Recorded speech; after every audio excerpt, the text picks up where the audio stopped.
আচ্ছা স্যার আমরা লাইভ হয়ে যাচ্ছে আর কি, এখন লাইভে যাচ্ছে। আমি স্যার লিংক আপনাকে দিতেছি গ্রুপে এখন মেসেঞ্জারে অন ফেসবুক, মানে ইয়াতে দাও আর কি যেন বলে ফেসবুক পেজ, যেটা আমাদের পেজে দাও। আর আমাদের প্রধান অতিথি কি জয়েন করছে? এই দেরি হয়ে গেলেই তোমার এই প্রবলেম হয়ে যায়, তখন দেখা যাচ্ছে যে কিছু পার্টিসিপেন্ট আমরা হারাই।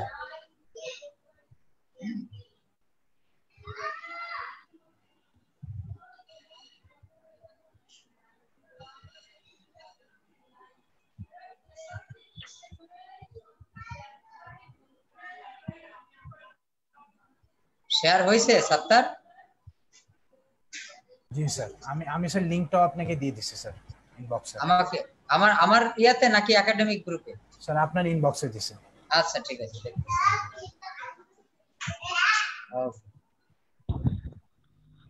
আমার কথা কি শোনা যাচ্ছে? হ্যালো। হ্যাঁ হ্যাঁ আচ্ছা, আমার একটু জয়েন করতে লেট হয়ে গেল। হ্যাঁ, আমরা করতে পারি, শুরু করতে পারি। আমাদের যদি প্রধান অতিথি জয়েন করতে একটু দেরি হয়, হ্যাঁ,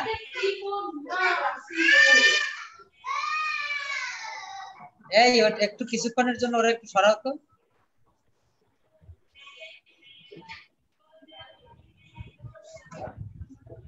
হ্যাঁ, আমাদের প্রধান অতিথি কি জয়েন করতে দেরি করতেছে? আচ্ছা, উনি বোধহয় রিচ করতে পারতেছে না। তোমরা শুরু করো, তোমরা মশিউল, তোমরা আলোচনা শুরু করো আর কি, ঠিক আছে? তারপরে প্রধান অতিথি জয়েন করলে তাকে আমরা ইয়া করবো আর কি, ওয়েলকাম জানাবো। আমি দেখবো তাহলে আমি শুরু করি। হ্যাঁ শুরু করে দাও, অর্থাৎ প্রধান অতিথি আসলে আমি তাকে শুরু করে দেবো। হ্যাঁ, আমি ওকে, ঠিক আছে, শুরু করি। আসসালামু আলাইকুম, শুভ সন্ধ্যা। আমি আসফি ভিয়ালিন, একাদশ শ্রেণী বিজ্ঞান বিভাগ, বিকারস school and college, chief admin of club 68000। আপনারা দেখছেন ক্লাব 68000 কর্তৃক আয়োজিত একাডেমিক টক শো। আজকের বিষয় মোশন অর্থাৎ গতি। তাহলে চলুন দেরি না করে আমরা চলে যাই মূল পর্বে। আমি সৃঞ্জয় বিশ্বাস, একাদশ শ্রেণী বিজ্ঞান বিভাগ, নটরডেম কলেজ। আজ পুরোটা সময় থাকছি আপনাদের সাথে। আজকে আমাদের সাথে প্রধান অতিথি হিসেবে থাকছে ডক্টর সমসাথী ভৌমিক স্যার। তিনি সহযোগী অধ্যাপক, রাজশাহী কলেজ। স্যার ইতিমধ্যেই আমাদের সাথে যুক্ত হয়েছেন। আমি স্যার ডক্টর সমসাথী ভৌমিককে অনুরোধ করছি কিছু বলার জন্য। স্যার আপনি যদি আমাকে শুনতে পান, আপনি কিছু বলার জন্য আপনাকে অনুরোধ করছি। আচ্ছা, আজকের আমি একটু ইন্টারাপ্ট করছি। আজকের প্রধান অতিথি সম্পর্কে আসলে যদি বলতে হয় তাহলে পুরো অনুষ্ঠান চলে যাবে। আমি যতদূর ওনার সম্পর্কে জানি, তো অনেকগুলো বিষয় উনি ইউনিক, এবং সেগুলা আমরা একটু ওনার কাছ থেকে শুনতে চাই। এবং সাত্তার এই পুরো বিষয়টাকে অবশ্যই রেকর্ড করে রাখবা। তো আমরা এই জন্য আর ওনার সম্পর্কে কোন রকম কোনো ভূমিকা দিচ্ছি না, আমরা ওনার কাছ থেকেই শুনতে চাচ্ছি। Thank you very much. Welcome doctor সমসাথী ভৌমিক। স্যার আপনার মাইক্রোফোনটা আনমিউট করতে হবে, মিউট করা।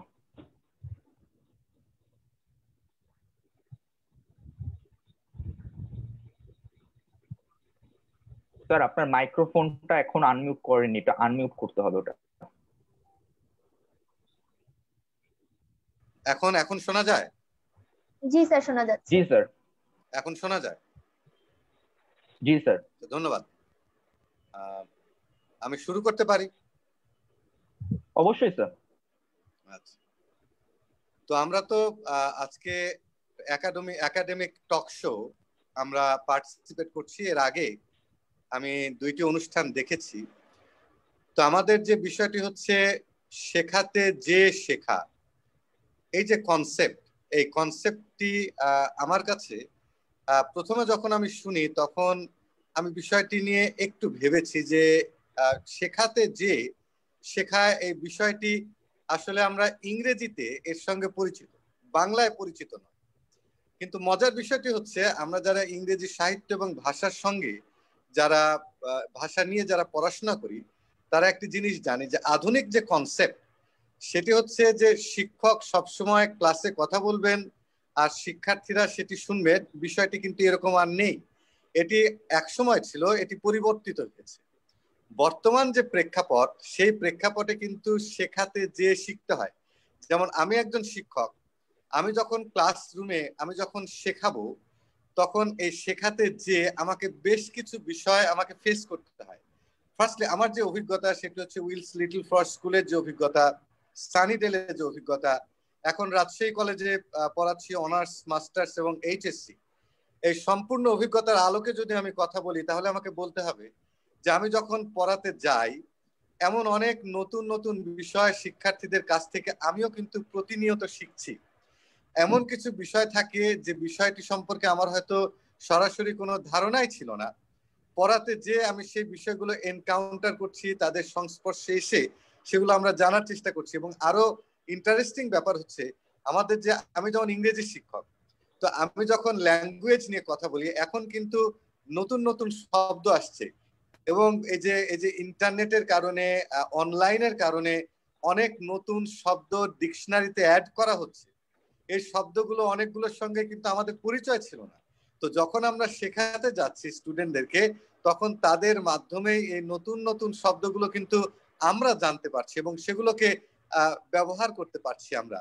তো এই যে বিষয়গুলো, এটি এটি এই কনসেপ্টটা আমার কাছে মনে হয়েছে যে কনসেপ্টটা অত্যন্ত জরুরি বর্তমান যুগে, বর্তমান প্রেক্ষাপটে।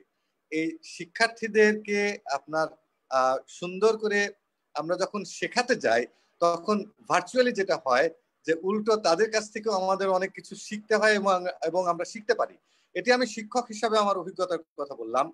এখন এই বিষয়টি, এই মেথডটি যদি একজন শিক্ষার্থী অ্যাপ্লাই করতে যায়, দ্যাট মিনস আমরা যেটাকে বলি পিয়ার টিচিং বা পিয়ার লার্নিং, সেই দিকে আমরা যদি যাই, যেমন একজন শিক্ষার্থী যদি, তাকে যদি প্রস্তুত করা যায় যে সে শেখাবে আরেকজনকে, তাহলে তার বেনিফিটটা কি?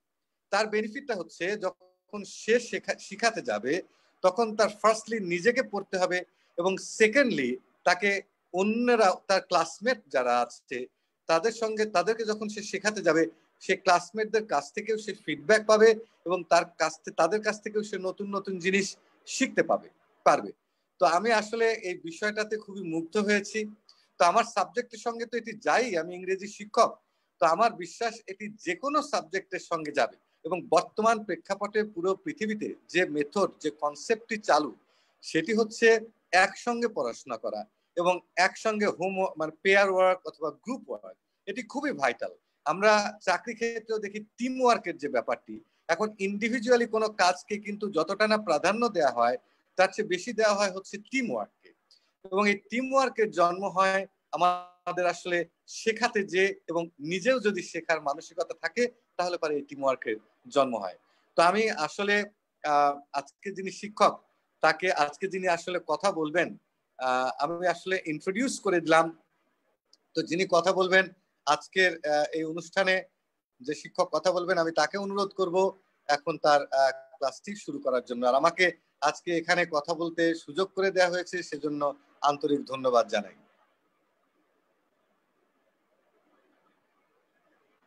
আমাদের প্রধান অতিথি আসলে বিষয়টাকে অনেক সুন্দর করে বলেছেন। তো আমরা এখন ওনাকে ধন্যবাদ জানাই এবং ভবিষ্যতে আমরা ওনাকে আবার প্রত্যাশা করি। আমরা এখন সরাসরি সাবজেক্টের আলোচনায় চলে যাই। আর প্রধান অতিথি আগের থেকে একটু এক্সকিউজ করেছেন, ওনার একটা গুরুত্বপূর্ণ অফিসিয়াল কাজে উনি ব্যস্ত। তো উনি একটু মাঝে মাঝে অফলাইনে থাকবেন, আবার হয়তো উনি আবার জয়েন করবেন। তো ধন্যবাদ ফর এভরিথিং। ওকে, ঠিক আছে, ধন্যবাদ। অসংখ্য ধন্যবাদ ডক্টর সাম্যসাথী ভৌমিক স্যারকে তার অসাধারণ বক্তব্যের জন্য। এখন আমি চলে যাচ্ছি মারুফ ভাইয়ের কাছে। মারুফ ভাই, তুমি যদি তোমার সম্পর্কে কিছু বলতে। হ্যালো এভরিওয়ান, আমার নাম মারুফ মোহাম্মদ ইকরাম। আমি বুয়েট মেকানিক্যালে 4th ইয়ারে পড়ছি এবং ক্লাস 6-8 এর এই শেখাতে গিয়ে শেখা প্ল্যাটফর্মটার সাথে এটা আজকে আমার দ্বিতীয় দিন। তো এই জিনিসটা আমার নিজের ইয়ার সাথে যদি বলি যে এটা একটা সম্পূর্ণ নতুন কনসেপ্ট এবং এই কনসেপ্টটা আছে আমি অনেক বেশি অ্যাপ্রিসিয়েট করি এবং আমি মনে করি জিনিসটাকে আরো অনেক বেশি ওয়াইড স্প্রেড করা উচিত। এবং সেই উদ্দেশ্যে বেসিক্যালি এখানে যোগ দেয়া। Thank you. গ্রেট। আমি এখন ঠাকুর ভাইয়াকে অনুরোধ করছি ঠাকুর ভাইয়া নিজের সম্পর্কে কিছু বলার জন্য। হ্যালো এভরিওয়ান, আমি Mohammad Saidul Haque Thakur, BUET mechanical engineering level 4 term 2 তে আছি। এন্ড আমি এমনিতে একজন IGCS এন্ড IAL এডএক্সএল এর ফিজিক্স লেকচার। আমি এখানে ক্লাব 68000 এর সাথে এটা আমার third session, and so far আমার ক্লাব 68000 এর সবকিছুই ভালো লাগতেছে। আশা করি এটা কন্টিনিউ করবে, হয়ে যাচ্ছে। Thank you. অসংখ্য ধন্যবাদ ঠাকুর ভাইয়াকে। এখন আমি অনুরোধ করছি সাত্তার ভাইয়াকে কিছু বলার জন্য। সাত্তার ভাইয়া।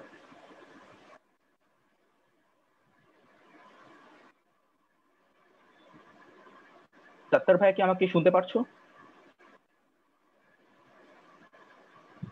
ওকে, সাত্তার ভাই মনে হয় কোনো কারণে আমাকে শুনতে পাচ্ছে না। আমি সাত্তার ভাই তার পরিচয়টা দিয়ে দিচ্ছি। সাত্তার ভাই বর্তমানে একজন ফ্রেশম্যান, হংকং বিশ্ববিদ্যালয় যন্ত্র প্রকৌশল বিভাগ।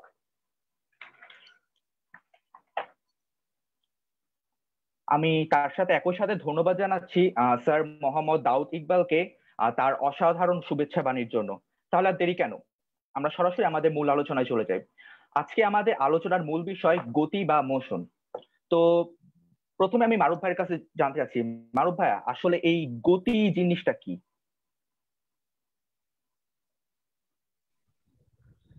আচ্ছা, গতি বিষয়টা হচ্ছে সম্পূর্ণরূপে আপেক্ষিক একটা ব্যাপার, যে একটা প্রসঙ্গ বস্তুর সাপেক্ষে যদি অন্য আরেকটা বস্তুর অবস্থান কন্টিনিউয়াসলি চেঞ্জ হয়, তাহলে ওই বস্তুর ওই যে প্রসঙ্গ বস্তুর সাপেক্ষে অপর বস্তুর যে অবস্থার যে পরিবর্তন, এটাকেই প্রকাশ করি আমরা গতি দিয়ে। যদি অবস্থা কন্টিনিউয়াসলি পরিবর্তিত, অবস্থান যদি কন্টিনিউয়াসলি পরিবর্তিত হয়, তখন আমরা বলি কি বস্তুটা গতিশীল। আর যদি অবস্থান পরিবর্তিত না হয়, তখন আমরা বলি কি বস্তুটা স্থির। কার সাপেক্ষে? প্রসঙ্গ বস্তুর সাপেক্ষে। তো এটাই হচ্ছে বেসিক্যালি গতির ফর্মাল ডেফিনিশন। এবং এটা আমরা বাস্তব জীবনে যে দেখি অ্যাকচুয়ালি তার সাথে ম্যাচ করে। যে যদি আমরা কি দেখি, যখন একটা বাস চলে তার কি হয়, একটা প্রসঙ্গ বিন্দু, ফর এক্সাম্পল বাস স্টেশনের কোনো বিন্দু থেকে তার দূরত্ব কন্টিনিউয়াসলি চেঞ্জ হচ্ছে। আবার যদি কখনো কোনো কিছু বৃত্তাকার পথে ঘুরতে থাকে, তার দূরত্বের মান হয়তো চেঞ্জ হচ্ছে না, কিন্তু দূরত্বের দিকটা চেঞ্জ, মানে তার অবস্থানের দিকটা চেঞ্জ হয়ে যাচ্ছে। তো অবস্থান আলটিমেটলি পরিবর্তিত হচ্ছে। তো দিক হোক বা মান হোক বা দুইটাই হোক, যেটাই পরিবর্তিত হোক না কেন, অবস্থান তো দিন শেষে পরিবর্তিত হচ্ছেই। এবং এটাই হচ্ছে বস্তুর গতিকে নির্দেশ করে। ঠাকুর ভাই কি কিছু অ্যাড করতে চাই এর সাথে? না, আমার মনে হয় মারুফ জিনিসটা খুবই সুন্দর করে শুরু করছে। আমি শুধু এইটুকু অ্যাড করব যে মারুফ যেটা দিয়ে শুরু করলো, যে গতি বিষয়টাই হচ্ছে আপেক্ষিক। যেমন আমার কাছে এই জিনিসটা খুব ইন্টারেস্টিং লাগে যে আমরা রাইট নাও আমাদের প্রত্যেকের কাছে মনে হচ্ছে আমরা আমাদের বাসায় স্টেশনারি আছি বা স্থির আছি, কিন্তু আমরা যদি সূর্যের সাপেক্ষে চিন্তা করি, আমরা সবাই সূর্যের চারিদিকে ঘুরতেছি, আর যে স্পিডে মুভ করতেছে ওই স্পিডে আমরাও সূর্যের চারিদিকে মুভ করতেছি। বাট ওইটা অ্যাকচুয়ালি আমরা টের পাচ্ছি না, কারণ আমার সাথে আমার আশেপাশে সবকিছুই মুভ করতেছে। সো এই জিনিসটা আমাদের সবার মাথার পিছনে একটা রেখে দেওয়া উচিত যে গতি কিন্তু আপেক্ষিক। সো এটা খুব একটা important point. Good start. Okay, ঠিক আছে। তাহলে আমি একটা কোশ্চেন করতে চাচ্ছি যে এই যে গতি, এই গতিটা কেন সৃষ্টি হয়? মারুফ ভাইয়া যদি বলতেন যে কি কারণে গতি সৃষ্টি হয়।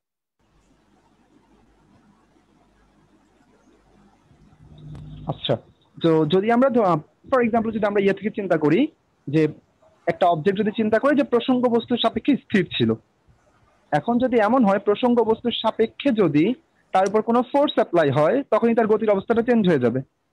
তো যেটা স্থির ছিল ওটা নিজেকে কি করবে, অবস্থান চেঞ্জ করার চেষ্টা করবে। সিমিলারলি যেটা আগে থেকে কিছুটা গতিশীল ছিল বা আগে থেকে কিছুটা বেগ ছিল, সেও নিজের বেগের কিছু একটা পরিবর্তন করার চেষ্টা করবে। তো এটা হচ্ছে যদি এক্সটার্নাল ফোর্স থাকে তখন কি হয়, প্রসঙ্গ বস্তুর সাপেক্ষে এক্সটার্নাল ফোর্স অবভিয়াসলি। কারণ যদি এমন হয় যে আমার বস্তুটা হয়তো বসে আছে নিজের জায়গাতেই, প্রসঙ্গ বস্তু অন্যদিকে চলে গেছে, তাহলেও কিন্তু প্রসঙ্গ বস্তুর সাপেক্ষে বস্তুর গতি আছে বলে মনে হবে, কারণ পুরো কনসেপ্টটাই আপেক্ষিক। তো এই জন্য ফোর্স যেটা অ্যাপ্লাই হবে সেটাও বেসিক্যালি প্রসঙ্গ বস্তুর সাপেক্ষে বা প্রসঙ্গ কাঠামোর সাপেক্ষে অ্যাপ্লাইড ফোর্স হতে হয়। যদি এদের মাঝখানে ফোর্স মিসম্যাচ থাকে বা ফোর্স ইমব্যালেন্স থাকে, তখনই কি হয়, বস্তুর গতির অবস্থাটা পরিবর্তন হয়। বা তার আদি কন্ডিশন সেটা অনেকভাবে অ্যাচিভ করতে পারে, যে প্রিভিয়াস কোনো একটা অবস্থা থেকে সেই তার আদি কন্ডিশনটা পেতে পারে, বা তার ন্যাচারাল ফিনোমেনন থেকে, যেমন পৃথিবী বা অন্যান্য গ্রহ নক্ষত্র যদি আমরা বলি, ওগুলো ন্যাচারালি পাচ্ছে, অলরাইট, তাদের তৈরি হওয়ার পরবর্তী সময় থেকে এটা ন্যাচারালি। তো এটা আমরা যদি বলি যে গতি কেন তৈরি হয় বা গতির কেন পরিবর্তন হয়, সেটা হচ্ছে কি প্রসঙ্গ বস্তু এবং যে বস্তু মুভ করতে মানে যে বস্তুর গতি নিয়ে আমরা আগ্রহী এদের মাঝখানে যদি ফোর্স ইমব্যালেন্স বা ফোর্স মিসম্যাচ থাকে তখনই একমাত্র গতির সৃষ্টি হয়। এখন এই ফোর্স মিসম্যাচটা দুইভাবে হতে পারে, এক প্রসঙ্গ বস্তুর উপর ফোর্স অ্যাপ্লাই হচ্ছে, ওই বস্তুটার উপর হয়তো অ্যাপ্লাই হচ্ছে না, অর ওই বস্তুটার উপর অ্যাপ্লাই হচ্ছে যেটার প্রতি আমরা ইন্টারেস্টেড, প্রসঙ্গ বস্তুর উপর হচ্ছে না, অর দুইজনের উপরেই হচ্ছে। দুজনের উপর সমানভাবে হলে কিন্তু আমরা কখনো টের পাবো না। তো বিষয়টা হচ্ছে যদি এমন হয় যে ইমব্যালেন্স থাকে তখনই গতিটা চেঞ্জ হয়ে যাবে, ফোর্স ইমব্যালেন্স যদি থাকে। ওকে, থ্যাংক ইউ মারুফ ভাইয়া। ঠাকুর ভাইয়া কিছু অ্যাড করতে চাচ্ছেন? ঠাকুর ভাইয়া আমার খুব সুন্দর একটা কথা বললো লাস্টের দিকে, একটা সেন্টেন্স আমার খুব ভালো লাগলো, সেটা হচ্ছে যে ফোর্স দুইজনের উপর যদি একই রকমের ফোর্স থাকে তখন অ্যাকচুয়ালি ওরা জিনিসটা টের পাবে না। এটা আমরা এভাবে চিন্তা করতে পারি। ফর এক্সাম্পল, আমরা অনেকেই ইউটিউবে বা মুভিতে এরকম সিন দেখেছি যে স্কাই ডাইভিং করতেছে মানুষ, তো তারা নিচের দিকে পড়তেছে, ঠিক আছে। তো স্কাই ডাইভিং যখন তারা করতেছে আমরা দেখি যে তারা দেখা যায় একজন একজনকে হাই ফাইভ দিচ্ছে, একজন একজনের সাথে হাত মিলাচ্ছে, সবকিছু করতেছে, ঠিক আছে। অথচ তারা দুইজনই গতিশীল। জিনিসটা সম্ভব হচ্ছে এই কারণেই, কারণ তাদের দুইজনের উপরেই কিন্তু ও ডাউনওয়ার্ড ফোর্স যেমন আছে আপওয়ার্ড ফোর্সও আছে। সো গতি ফোর্সের তোমার ফোর্সের আমাদের ইমব্যালেন্সটা নাই। ফোর্সের ইমব্যালেন্সটা থাকলে তখন হচ্ছে তাদের একটা গতির পরিবর্তন ঘটতো, এন্ড গতির পরিবর্তন যখন ঘটতেছে না তখন আসলে আদৌ গতি আছে কি গতি নাই আমরা টের পাই না। আমরা গতির পরিবর্তন টের পাই, আমরা অ্যাক্সেলারেশন টের পাই, আমরা ত্বরণ টের পাই, বেগ আমরা টের পাই না। বেগে থাকা যে রকম লাগে, আমরা একটা বাসে বসে থাকতে যেরকম লাগে, চলন্ত বাসে একটা স্টেশনারি বাসে বসে থাকতেও আমার একই রকমই লাগে, আনলেস আমি আশপাশের জিনিসপত্র দেখি যে তারা আমার চারদিকে মুভ করতেছে। আচ্ছা, এখানে আমি আরেকটা জিনিস বলতে চাই, সেটা হচ্ছে পৃথিবী যখন ঘুরতেছে অ্যারাউন্ড 1000 মাইল পার আওয়ারে ঘুরতেছে, তো ওইটার উপর যে মানুষগুলো আছে ওরাও তো পৃথিবীর সাথে ঘুরতেছে, তো আমরা আমাদের মোশনটা বুঝতে পারতেছি না। কিন্তু এই যে আমি চেয়ারের উপর বসে আছি, কিন্তু আমি কিন্তু স্টিল 1000 মাইল পার আওয়ারে রোটেট করতেছি আর্থের সাথে। কিন্তু আর্থ যদি হঠাৎ করে রোটেট করা বন্ধ করে দেয়, আমি কিন্তু জাস্ট ওয়ালে 1000 মাইল পার আওয়ারে একটা বাড়ি খাবো, তখন কিন্তু আমি বেগটা বুঝতে পারবো না।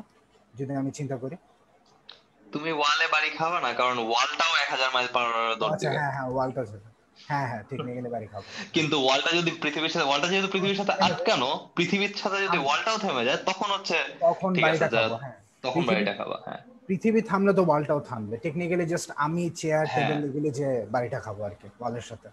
হ্যাঁ, সো তখন আসলে যেটা হচ্ছে, তুমি যখন পৃথিবী থামতেছে তার মানে একটা ফোর্স আছে, একটা ফোর্স ইমব্যালেন্স ছাড়া পৃথিবী থামবে না। সো ওই ফোর্সটাই আসলে আমরা ফিল করি। সো ওই ফোর্সটার কারণে যে বেগের চেঞ্জটা, ওটা আমার যে মোমেন্টামটা আছে ওইটা যতক্ষণ না পর্যন্ত জিরো হয় আমি আর কি কন্টিনিউ করতে থাকবো। নিউটনস ফার্স্ট ল যেটা আর কি, বা সেকেন্ড ল যাই বলি। হ্যাঁ, আচ্ছা, এখানে একটা প্রশ্ন আছে, আসলে এই প্রশ্নটা আমি সবচেয়ে বেশি পাইছি। প্রশ্ন হচ্ছে গিয়ে সব গতি আপেক্ষিক কেন, মানে রিলেটিভ কেন। আমি প্রশ্নটা নিয়ে যাচ্ছি সাত্তার ভাইয়ের কাছে। সাত্তার ভাইয়া, সব গতি আপেক্ষিক বা রিলেটিভ কেন? রিলেটিভ, ওই যে মারুফ ভাইয়া যে শুরুতে বললো যে গতি আসলে রিলেটিভ, কারণ কি তুমি স্পেসে, আমি যে একটা পয়েন্ট থেকে আরেকটা পয়েন্টে যাচ্ছি তখন আমার একটা পয়েন্টকে ফিক্স ধরতে হচ্ছে, মানে একটা পয়েন্টের রেসপেক্টে আমি মুভ করতেছি। তো একটা পয়েন্টের রিলেটিভে যেহেতু আমি মুভ করতেছি ওর রিলেশনে, সেই কারণে আমি বলতে পারি যে ওর তুলনায় আমি কতদূর মুভ করতেছি। যেমন এটার একটা কি বলে ক্লাসিক এক্সাম্পল আছে, তুমি ট্রেনের বাইরে দাঁড়ায় আসো, ট্রেনটা নড়তেছে, ট্রেনের ভিতর প্যাসেঞ্জার আছে, তো তুমি বাইরে থেকে মনে হবে যে ট্রেনের প্যাসেঞ্জারগুলি তোমার রেসপেক্টে চলে যাচ্ছে, আর ট্রেনের যে প্যাসেঞ্জার আছে তারা মনে করবে তুমি পিছনে চলে যাচ্ছ। তো ট্রেনের প্যাসেঞ্জারের রেসপেক্টে ওর ফ্রেম থেকে চিন্তা করলে তোমার গতিটা পিছনে, আর তোমার ফ্রেম অফ রেফারেন্স থেকে যদি আমি চিন্তা করি ট্রেনের প্যাসেঞ্জার গুলা সামনে মুভ করতেছে আর কি।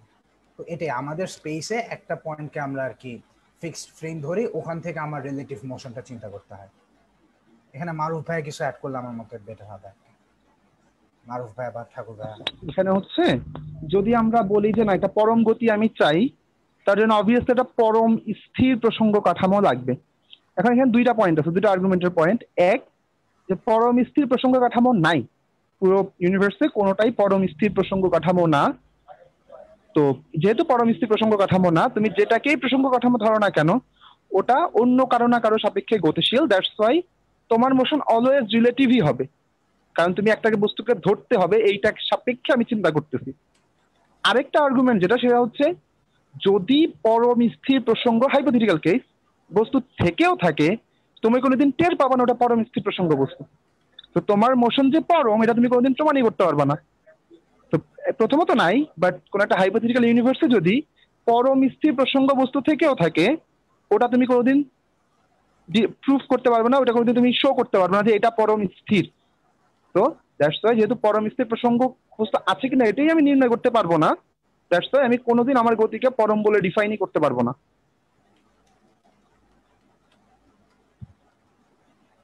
টের পাবো না কেন? পরম স্থির যদি মানে একটা হাইপোথেটিক্যাল ইউনিভার্সে যদি একটা এরকম ফিক্সড পয়েন্ট থাকে, কারণ আমি তো মুভ করতেছি, আমি যে ওটাকে পরম স্থির ভাববো, মানে হ্যাঁ আমি তো মুভ করতেছি। তো আমি যখন জাজ করব যে ওটা স্থির কিনা, আমি কখনো ওটাকে স্থির দেখবো না, কারণ বাকি সবকিছু মুভ করতেছে। তো ওটা যে স্থির এটি গ্যারান্টি আমি কোনোদিন দিতে পারবো না, কারণ ওটাকে স্থির ডিফাইন করার জন্য আমাকে আরেকটা প্রসঙ্গ কাঠামো টানা লাগবে। যখনই টানবো যদিও সেটা পরম স্থির, বাট আমি কোনোদিন ওটাকে পরম স্থির ডিফাইন করতে পারবো না, কারণ ওইটাকে ডিফাইন করবো কার রেসপেক্টে? ওটাকে যদি আমি আরেকটা পরম করলাম এক্স্যাক্টলি, তো ওইটাকে ডিফাইনই করার কোনো ওয়ে থাকবে না আমাদের কাছে। আরেকটা ইন্টারেস্টিং জিনিস হচ্ছে লাইট, যেমন লাইট তো লাইট সব ফ্রেম অফ রেফারেন্সে মুভিং আদার দেন লাইটের নিজের ফ্রেম অফ রেফারেন্স ছাড়া। সো এটা নিয়ে মারুফের কি যে মানে লাইটের এই মোশনটাকে কি একটা ফিক্সড ফ্রেম অফ রেফারেন্স বলা যায়? একটা পরম স্থির সাপেক্ষ লাইটের ভেলোসিটি যা একটা বস্তু গতিশীল বস্তুর সাপেক্ষ লাইটের ভেলোসিটি তাই থাকবে। সো লাইটের ভেলোসিটির রেসপেক্টে ওটা কি পরম স্থির নাকি কনস্ট্যান্ট বেগে গতিশীল নাকি ত্বরণে গতিশীল ওটা আমি ডিফাইন করতে পারবো না, কারণ সবাই তো লাইটকে সেম দেখতেছে। আনডিফাইন্ড কেস টাইপের না, বিষয়টা হচ্ছে আমরা কোনোদিন পরম গতি ডিফাইন করতে পারবো না, কারণ আমরা পরম প্রসঙ্গ কাঠামো ডিফাইন করতে পারবো না। লাইটের যে স্পিডটা মানে ভ্যাকুয়ামে ওটা কি পরম না? ওটাও কি না, ওটা পরম। ওটা পরম এই কারণে পরম, ওটা পরম এই কারণে পরম যে রেফারেন্সটা আমি যতবারই চেঞ্জ করি না কেন ওটা অলওয়েজ সেম পাচ্ছি। তো আমার সাপেক্ষে যা অন্য একটা প্রসঙ্গ কাঠামোর সাপেক্ষে তা হচ্ছে কনস্ট্যান্ট, যদি মানে ওটা কোনো কারোর জন্য রিলেটিভ না। এখানে একটা বিষয় আছে, দুইটা বিষয় আছে, একটা হচ্ছে ভেলোসিটি কনস্ট্যান্ট হওয়া, একটা হচ্ছে ভেলোসিটি কনস্ট্যান্ট মনে হওয়া। তো জিনিসটা হচ্ছে যে জিনিসটা অনেক বেশি হবে যে আমি যদি খুব সিম্পল এক্সাম্পলে বোঝানোর চেষ্টা করি যে যদি একটা ভিডিওর ভেতরের ভিডিওর স্পিডকে আমি কমাই দেই, ভিডিওর ক্যারেক্টার কিন্তু বুঝবে না যে তার লাইটের স্পিড কমে গেছে।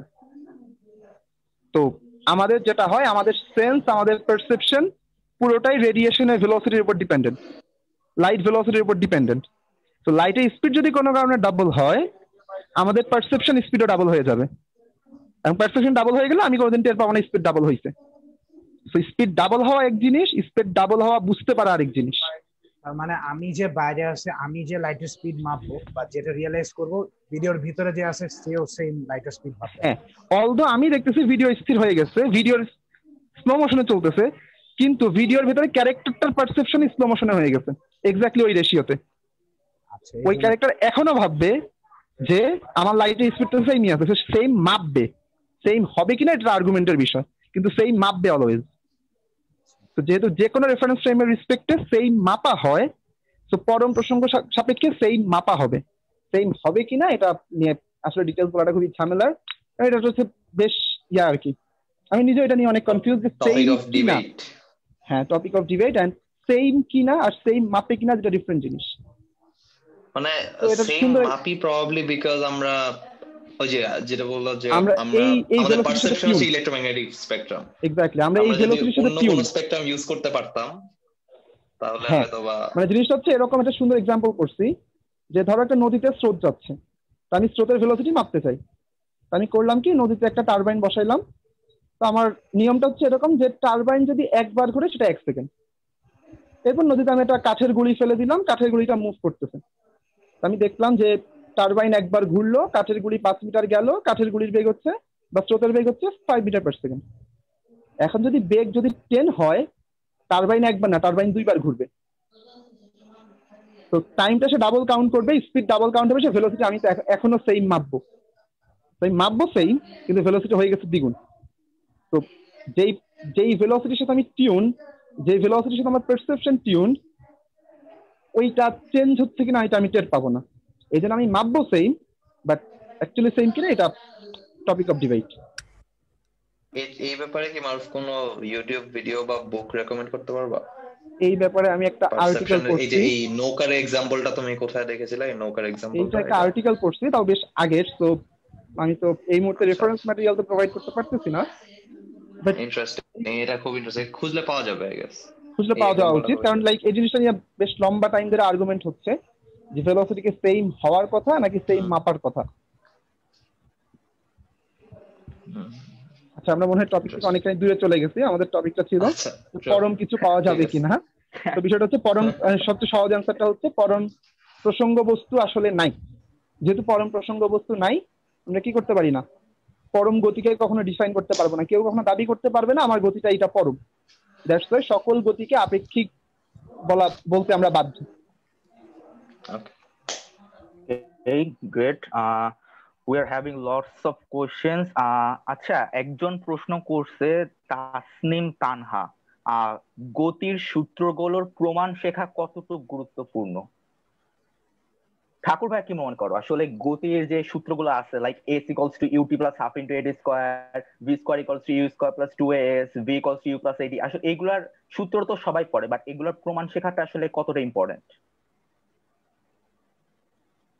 প্রমাণ শেখা আমি সব সময় মনে করি খুবই ইম্পর্ট্যান্ট, দুইটা রিজনে।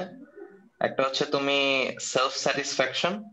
এখন সেলফ স্যাটিসফ্যাকশন হলে তো ব্যাপারটা মানে অনেকটা এরকম হয়ে গেল, কারো কারো হয়তো বা জিনিসটা সেলফ স্যাটিসফ্যাকশন লাগবে, কারো বলবে যে দরকার নেই। বাট আসলে প্রমাণ না শিখলে তুমি কখনো পরে ফিউচারে তুমি প্রমাণ করতে পারবা না। তুমি যদি একটা কিছু সিম্পল, এই যেটা বললা, এই যে s equal to ut plus half ad square, এই প্রমাণগুলো খুবই সিম্পল। তো এই প্রমাণগুলো যদি আমরা ফান্ডামেন্টাল ডেফিনেশন থেকে প্রমাণ করতে পারি, এই ইকুয়েশন গুলো যদি আমরা ফান্ডামেন্টাল ডেফিনেশন থেকে প্রমাণ করতে পারি, মাত্র 2-3টা স্টেপ, বাট আমরা এই জিনিসটা তাহলে একটা মাথায় থাকবে যে না। আরেকটা সুবিধা হচ্ছে প্রমাণ করলে তুমি সব সময় দেখবা যে কি কি অ্যাজাম্পশন ছিল এটার মধ্যে, কি কি জিনিস আমরা ধরে নিয়েছি। যেমন s equal to ut plus half ad square, এখানে একটা বড় অ্যাজাম্পশন হচ্ছে অ্যাক্সেলারেশন কনস্ট্যান্ট। সো এই জিনিসটা তুমি প্রমাণ করতে গেলে তুমি দেখবা যে আচ্ছা হ্যাঁ, আমি অ্যাক্সেলারেশন কনস্ট্যান্ট ধরে নিয়ে এই সূত্রটা প্রমাণ করছি, অ্যাক্সেলারেশন চেঞ্জ হলে এই সূত্রটা অ্যাপ্লাই করা যাবে না।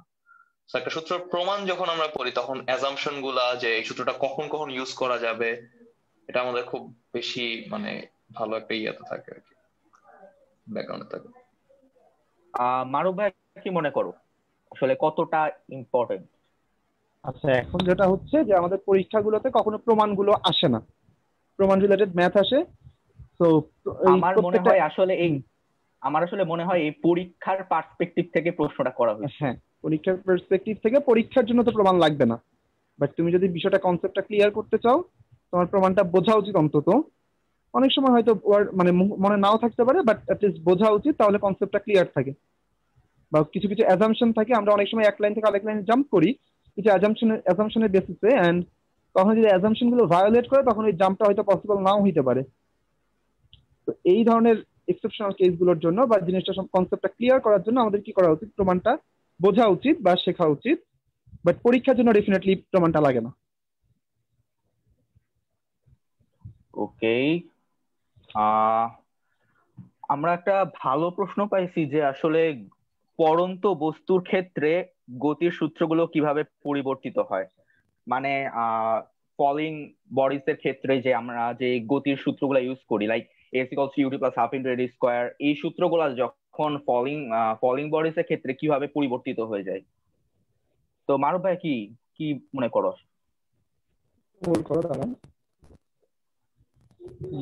হ্যালো, আচ্ছা, হ্যাঁ শুনতে পাচ্ছ? হ্যাঁ হ্যাঁ শুনতে পাচ্ছি, তোমার ভিডিওটা মনে হয় একটু ডিস্টার্ব হয়ে গেছে। হ্যাঁ এখন ঠিক আছে। আচ্ছা, ফলিং বডিজের জন্য সূত্র কখনো পরিবর্তন হয় না। আমরা যেটা করি, ইউ এর মান 0 বসাই দিই, এর মান জি বসাই দিই, তখন কি হয়ে যায়, ফলিং বডিজের ফর্মুলাগুলো পেয়ে যায়। তো গতির সূত্রগুলো কখনো ফলিং বডিজের জন্য চেঞ্জ হয় না, যদি না সে খুব উঁচু হাইট থেকে পড়ে, এবং যদি না সে অন্যান্য অ্যাজাম্পশন ভায়োলেট করে, যেমন বাতাসের বাধা বা অন্য কিছু, বা এক্সটার্নাল কোনো ড্যাম্পিং বা সামথিং। তো এই জিনিসগুলো ছাড়া গতির সূত্র কখনো পরন্ত বস্তুর জন্য পরিবর্তিত হয় না। শুধু তোমাকে ইউ এর ভ্যালু 0 এবং এর ভ্যালু জি ইনসার্ট করতে হবে। That's it.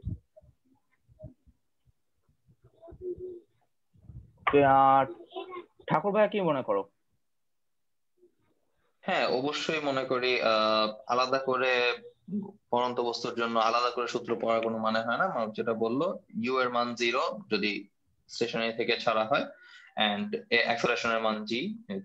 আর একটা জিনিস মানব যেটা বললো, অতিরিক্ত উঁচু হাইট হলে দুইটা প্রবলেম চলে আসে। একটা হচ্ছে বাতাসের ধাক্কা বা এয়ার রেজিস্ট্যান্সের প্রবলেমটা চলে আসে। আর আরেকটা সেকেন্ড প্রবলেম হচ্ছে, আরো বেশি উঁচু হলে তখন হচ্ছে জির মানটা চেঞ্জ হইতে থাকে। তো জির মান চেঞ্জ হলে অবশ্যই আমার অ্যাক্সেলারেশন চেঞ্জ হবে, আর অ্যাক্সেলারেশন চেঞ্জ হলে আমার ওই সূত্রগুলো একটাও খাটবে না, আমরা জানি। ওকে, আরেকটা কমেন্ট দেখতে পাচ্ছি। প্রশ্নটা করছে আফনান ভুইয়া লামিয়া। প্রশ্নটা হচ্ছে কি, চলন গতি কি? চলন গতি কি? মারুফ ভাইয়া।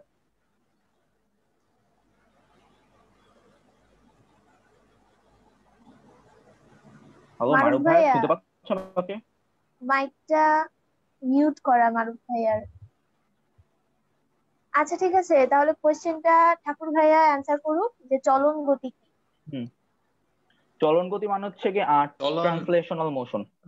ট্রান্সলেশনাল মোশন, ট্রান্সলেশনাল মানে একটা পজিশন থেকে আরেকটা পজিশনে যাওয়াটা, ওটাই বলতে পারি। হ্যাঁ সেটাই। চলন গতি আর আই থিঙ্ক আরেকটা ওয়ার্ড যেটা, সেটা রোটেশনাল মোশন, যেটা আই থিঙ্ক এটাকে ঘূর্ণন গতি বলে মেবি। সো চলন গতি বলতে হচ্ছে তোমার জাস্ট তোমার পজিশন এখান থেকে এখানে যাবে। মনে করো এটা লেফট থেকে রাইটে গেল, আপওয়ার্ড গেল, ডাউনওয়ার্ড গেল, সামনে গেল, পিছনে গেল, এগুলো সব ট্রান্সলেশন। পজিশন চেঞ্জ হচ্ছে, মানে ওর সেন্টার অফ মাস যেটা, ওই সেন্টার অফ মাসটা চেঞ্জ হচ্ছে, সেন্টার অফ মাসের পজিশনটা চেঞ্জ হচ্ছে।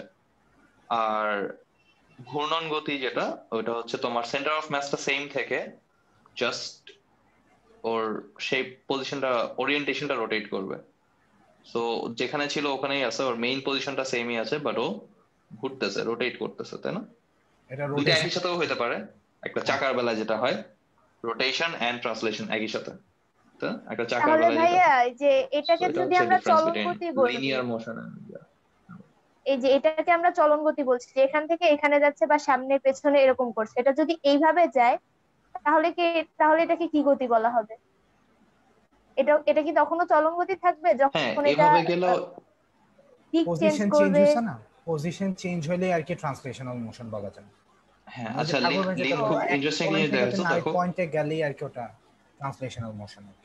হ্যাঁ, সো লিন দুই ভাবে দেখাইতে পারো তুমি। ফার্স্টে দেখাইছো হচ্ছে এইভাবে যে এই এই এই, তাহলে হচ্ছে তোমার দেখো ওর ওরিয়েন্টেশনটা, ওর অ্যাঙ্গেলটা, ও কোনো রোটেশন হয় না, শুধু হয়তো বা উপরে গেছে, ডানে গেছে, এটা হইতে পারে, সমস্যা নাই।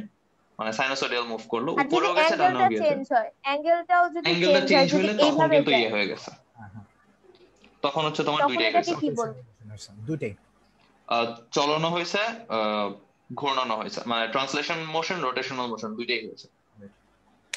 ঠিক আছে। আচ্ছা আমি ছোট্ট একটু অ্যাড করব যে চলন গতি হচ্ছে গিয়ে গতিপথে প্রতিটা পয়েন্টে অবজেক্টের যে কোনো একটা পয়েন্টের রেসপেক্টে বাকি পয়েন্টগুলোর অবস্থান চেঞ্জ হবে না, মানে অবস্থান ভেক্টরটা চেঞ্জ হবে না। তো এটা হচ্ছে চলন গতি।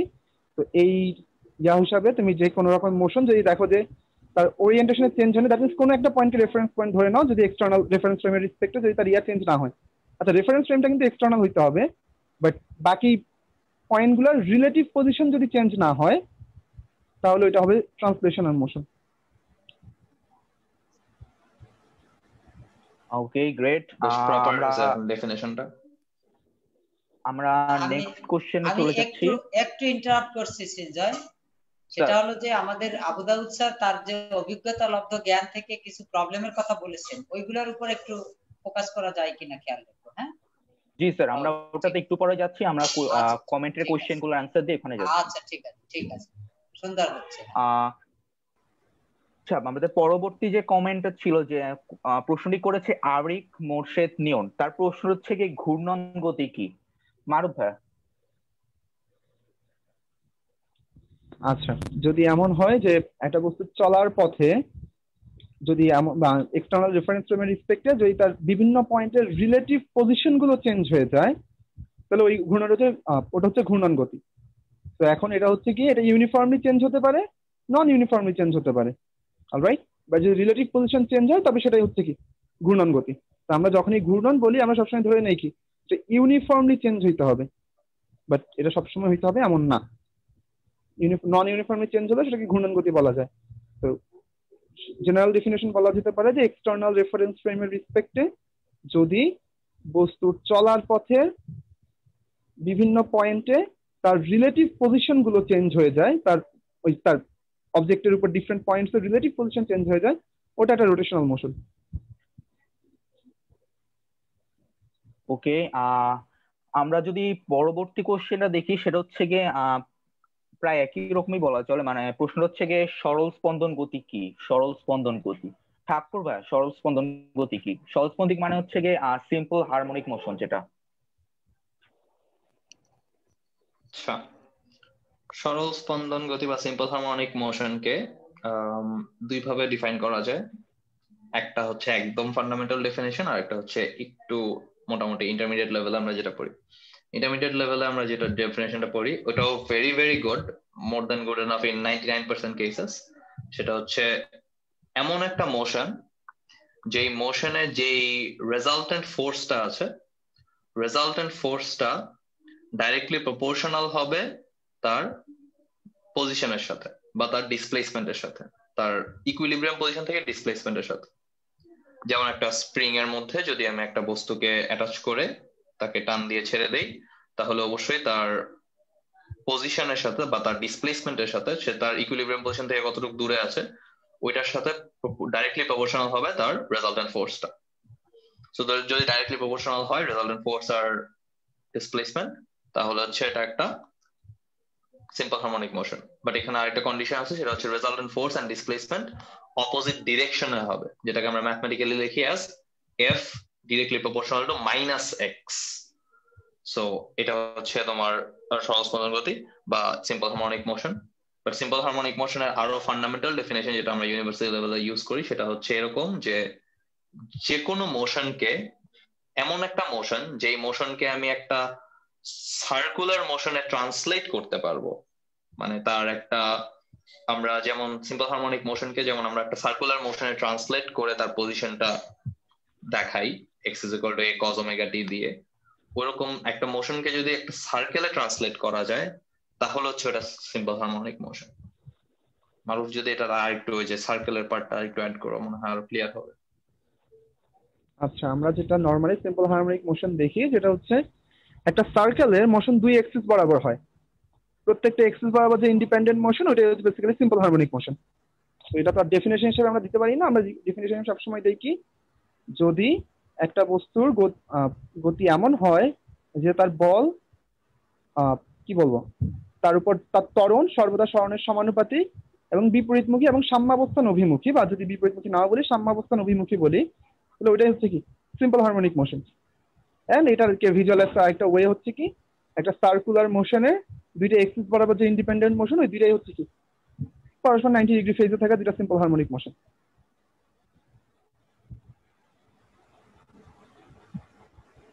ওকে, এরপর একটা ভালো প্রশ্ন পেয়েছি। প্রশ্ন হচ্ছে গিয়ে সার্কুলার মোশন আর পিরিয়ডিক মোশনের মধ্যে আসলে পার্থক্য কি?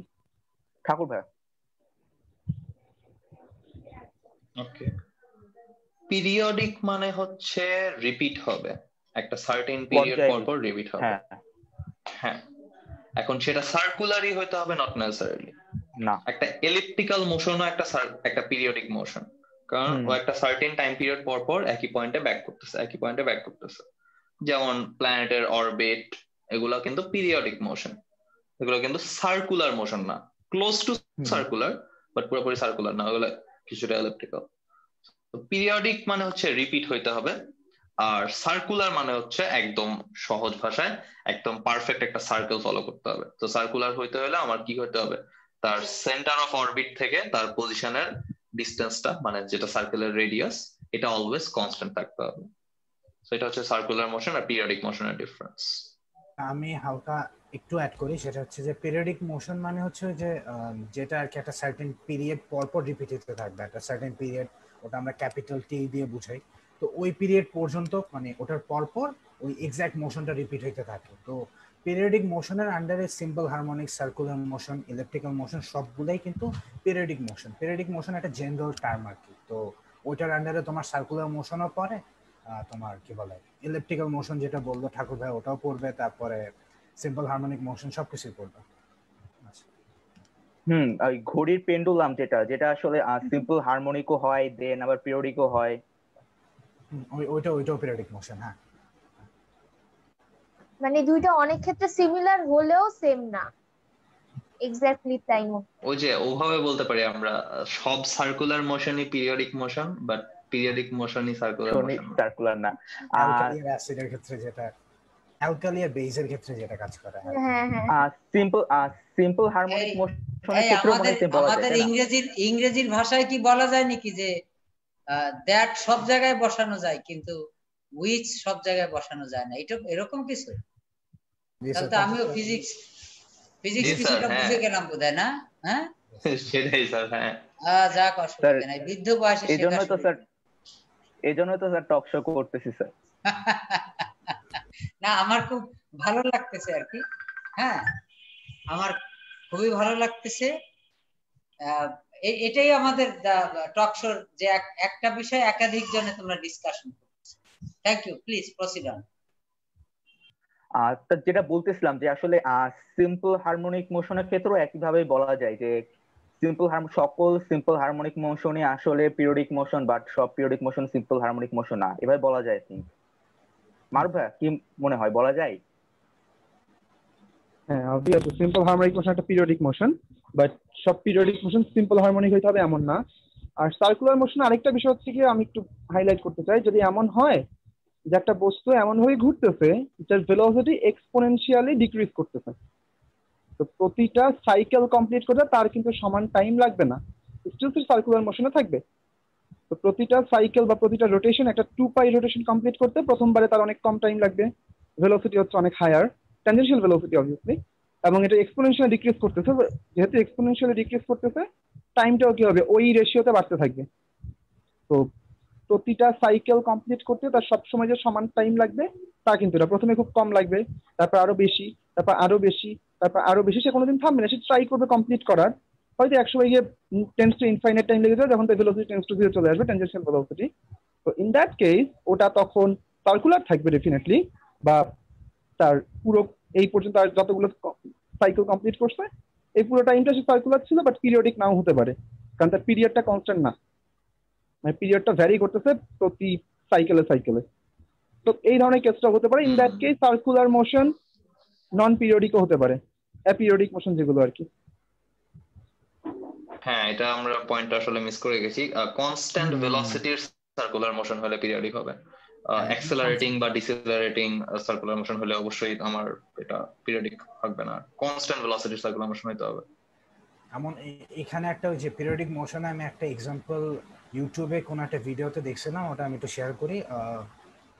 অনেকে মানে এরকম একটা ম্যাথ আসে কমন, যে তুমি যদি ধরো পৃথিবীর এখন তুমি যেখানে দাঁড়ায় আসো, মাটিটা ডিগ করতে থাকো, করতে করতে করতে করতে ধরো তুমি বাংলাদেশের উল্টা পাশে আমেরিকাতে কোনো জায়গায় বের হওয়ার প্ল্যান করতেছো, এবং তুমি ওই হোলে লাভ দিলা, কিন্তু তুমি কিন্তু টেকনিক্যালি কখনো আমেরিকা রিচ করতে পারবে না। তুমি এখানে একটা সিম্পল হারমোনিক মোশন রিচ করবা, তুমি দেখা যাবে হয় তুমি নিচে পড়তে পড়তে আমেরিকায় যাবা, ওই সময় তোমার ডাউনওয়ার্ড আবার তুমি যাবা, তুমি ওই হোলটার মধ্যে বারবার ওই পেন্ডুলামের মোশনটা সিম্পল হারমোনিক মোশনে তুমি ফল করতে থাকবা আর কি। তো টেকনিক্যালি তুমি কিন্তু নিচে ওই সাইডে রিচ করতে পারবে না। এমন একটা এক্সাম্পল ছিল ইউটিউবে, দেখতে পারেন। থ্যাংক ইউ সাত্তার ভাইয়াকে। এখন আমার একটা কোশ্চেন আছে, সেটা হচ্ছে দ্রুতি আর বেগের মধ্যে পার্থক্য কি? এই কোশ্চেনটা সাত্তার ভাইয়ের কাছে থাকবে। যে দ্রুতি আর বেগ দুইটা প্রায় সিমিলার জিনিস, কিন্তু তাও এদেরকে আলাদা নামকরণ এবং পার্থক্য কেন করা হয়েছে? দ্রুতি বলতে কি স্পিড বলতেছ না? হ্যাঁ, দ্রুতি বলতে স্পিড বোঝে, স্পিড এন্ড আর ভেলোসিটি। বেগ হচ্ছে ভেলোসিটি। স্পিড আর ভেলোসিটির মধ্যে মানে মেইন ডিফারেন্স হচ্ছে স্পিড হচ্ছে তোমার কি বলে স্কেলার কোয়ান্টিটি, আর বেগটা হচ্ছে ভেক্টর কোয়ান্টিটি। মানে বেগের একটা ডিরেকশন আছে আর কি। যেমন তোমাকে আমি বললাম যে তুমি 5 মিটার পার সেকেন্ডে তোমার গাড়ি নিয়ে যাচ্ছ, কিন্তু কোন দিকে যাচ্ছ আমি কিন্তু বলি না। যদি আমি বলি 5 মিটার পার সেকেন্ড তুমি নর্থে যাচ্ছ, তখন ওই 5 মিটার পার সেকেন্ডটা একটা বেগ হয়ে যাবে আর কি। মানে বেগে তোমার ডিরেকশনটা বলতে হবে যে তুমি ওই দ্রুতি দিয়ে তুমি কোন ডিরেকশনে যাচ্ছ। তো মানে বেগে শুধুমাত্র ডিরেকশনটা অ্যাড করলেই আমার দ্রুতিটা বেগে পরিণত হয়ে যাচ্ছে। বেগটা হচ্ছে একটা ভেক্টর কোয়ান্টিটি আর কি। হ্যাঁ, আর মারুফ ভাইয়া কিছু অ্যাড করবে?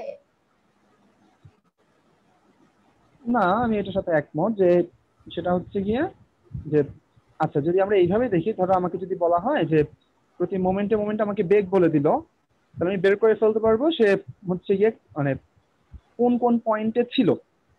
সকাল 5টায় কোথায় ছিল, 6টায় কোথায় ছিল, 7টায় কোথায় ছিল, এগুলো বের করে ফেলা যাবে।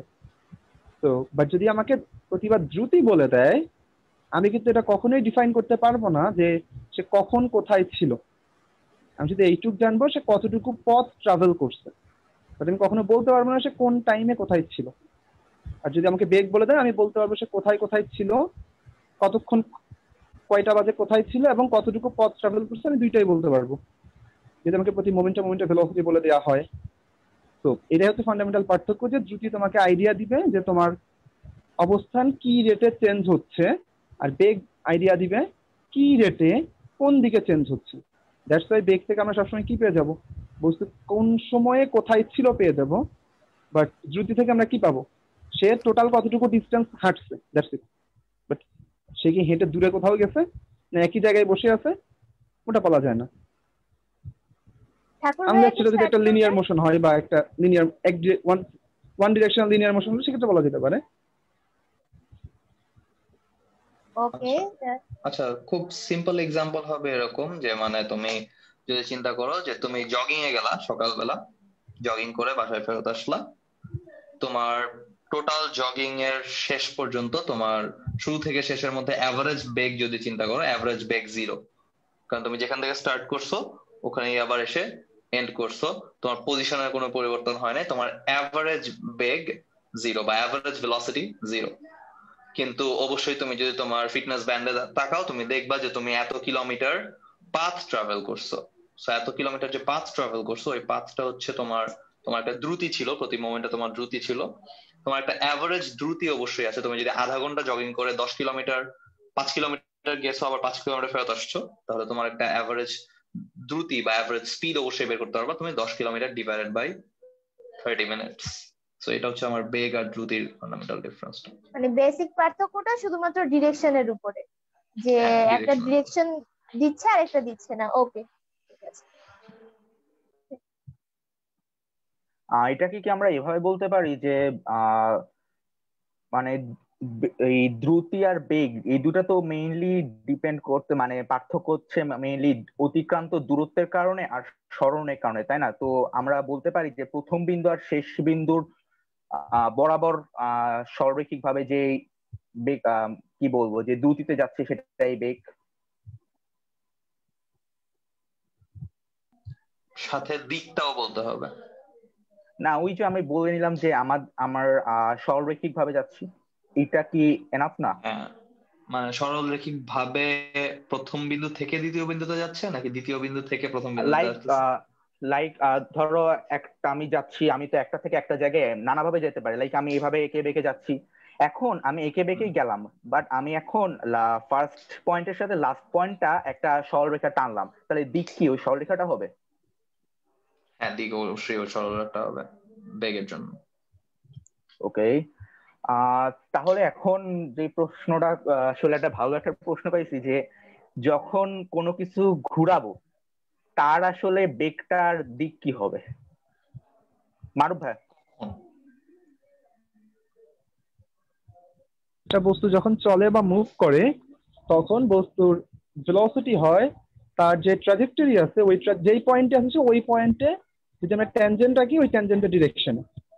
তো একটা বস্তু যখন বৃত্তাকার পথে ঘুরতে থাকে, তো প্রতিটা মোমেন্টে কি হয়, তার ওই সার্কেলের ওই পয়েন্টে, যে পয়েন্টে সে আছে, ওই পয়েন্টে যদি আমি ট্যানজেন্ট ড্র করি, ওই ট্যানজেন্টের ডিরেকশনটা হচ্ছে কি তার ভেলোসিটি ডিরেকশন, বা ইনস্ট্যান্টেনিয়াস ডিসপ্লেসমেন্টের ডিরেকশন হচ্ছে অ্যাকচুয়ালি ওই ডিরেকশনটা। আর ঠাকুর ভাই কিছু অ্যাড করতে চাও?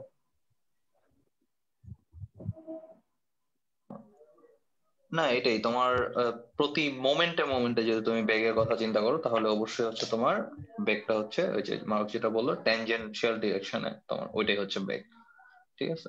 আর তুমি যদি অ্যাভারেজটা চিন্তা করো তখন আবার অন্য কথা আসবে, যে অ্যাভারেজ হচ্ছে তোমার টোটাল সার্কেল যদি তুমি ট্রাভেল করো তাহলে তোমার অ্যাভারেজ বেগ আবার তখন অ্যাভারেজ ভেলোসিটি আবার 0 হয়ে যাবে। ঠিক আছে, যদি তুমি সার্কেলে একই জায়গায় ব্যাক করতেছো যেহেতু বারবার। সো এভারেজ ভেলোসিটি নিয়ে কথা বলতেছো নাকি ইনস্ট্যান্টেনিয়াস ভেলোসিটি নিয়ে কথা বলতেছো, এটা মাথায় রাখাটা খুব ইম্পর্টেন্ট। ওকে, অলরেডি 9:25 বেজে গেছে। আমরা আসলে অনেক কোশ্চেন পাইছি, আমরা একটা কোশ্চেন নিতেছি। কোশ্চেনটা হচ্ছে গিয়ে সমবেগে কোনো গতিশীল বস্তুর ক্ষেত্রে দূরত্ব সময়, বেগ সময় আর ত্বরণ সময়ের গ্রাফটা কেমন হবে? মারুফ ভাই। আচ্ছা, তার দূরত্ব কোশ্চেনটা যদি আরেকবার করো।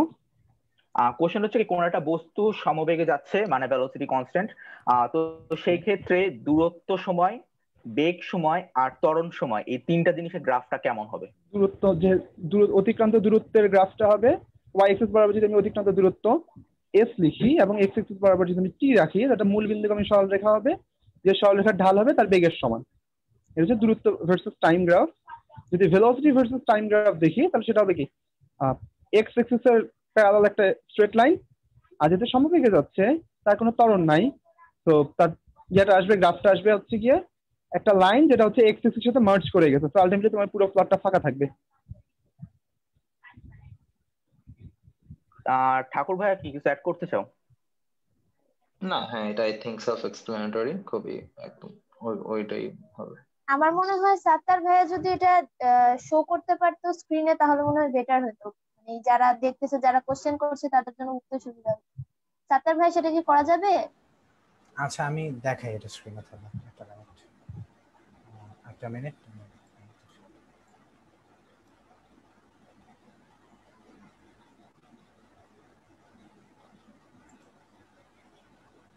আচ্ছা, হ্যাঁ এখানে, হ্যাঁ ঠিক আছে।